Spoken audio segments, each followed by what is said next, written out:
Welcome back! I know I was going to do this every week while I was home on break, but I realized it was a little harder to demonstrate how I organize myself when I didn't have school to have to be organized for. So, tonight though, I'm going to talk about time management and how that sort of relates to stress.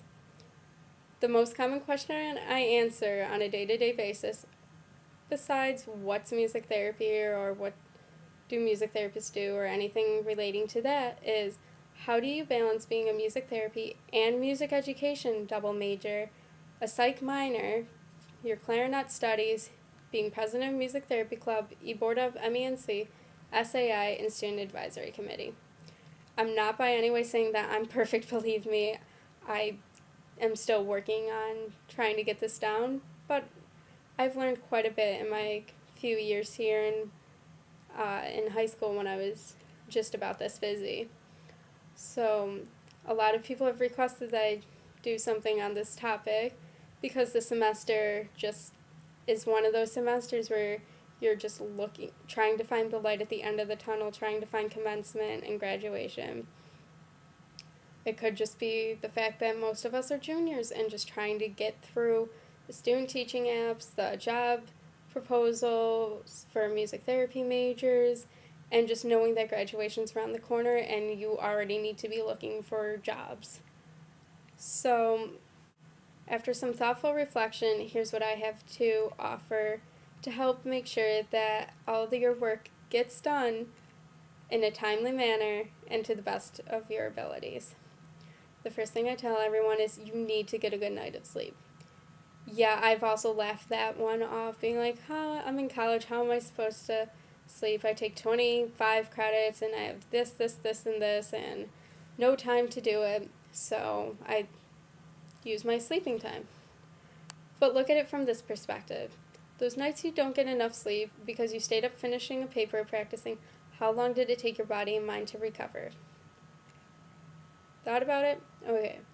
For me, it takes a good 2 days to fully recover mentally and physically. Every night I put my homework down at 11:30 at the latest. That gives the half hour it takes for me to calm down and be able to fall asleep. I wake up every morning at 8 o'clock and am prepared for a productive day. Keeping a consistent sleep pattern is also important. I know quite a few of us have staggering starting times depending if it's a Monday, Wednesday, or Friday, or if it's a Tuesday, Thursday. Try and get up at the same time every day. That really just helps your body get into this biological clockwork that you need. Second point, to-do lists are your friends. There's different ways to organize your to-do list. You can organize them by what is due first, and then move on to stuff that may not be due to the middle or end of the semester. I like to organize mine by classes and extracurriculars, and I only put assignments that need to be done within that week so I don't become too overwhelmed.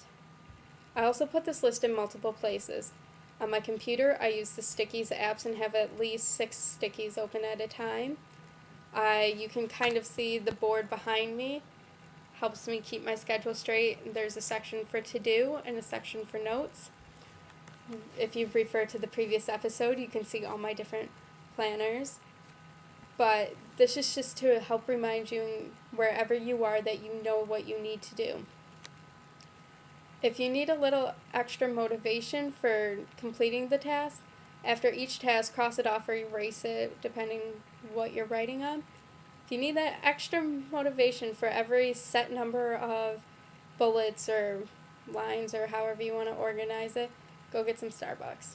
Go to the convenience store, go to Willie, go take a walk, do something that you enjoy. The third, those most awkward half-hour to multiple-hour breaks can actually be used to your advantage if you know how to use them. The night before, I go through what my schedule entails for the following day.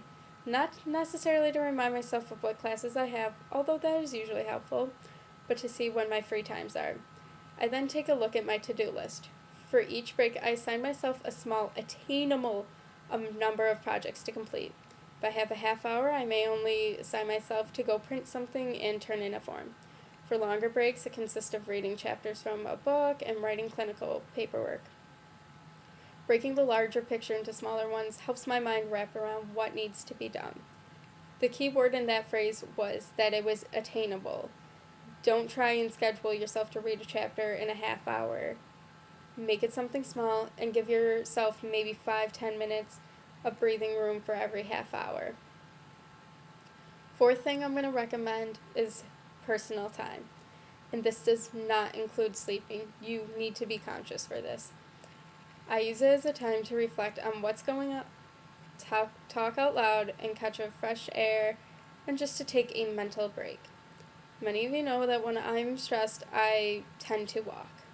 I try and walk every day, whether it's only around the neighboring streets or for 12 miles. For multitaskers, look at it this way. You're getting your exercise in as well. It's great to get away from campus every now and then, too. There are times when I like to walk with friends just to talk out what's going on, but also plan some time for just yourself. It doesn't have to be long, 5-10 minutes, or however long you need. Kind of piggybacking off of this is that I recommend to make sure the last thing you do before you go to bed is not sleep or work related. You'll be anxious when you go to sleep and it will take longer. And you'll also be less likely to fall into a deeper sleep. Read a book that doesn't require too much concentration. Journal about your accomplishments, failures, needs, wants, etc. I've found it also helps me not to take out my stress on other people when difficult situations arise.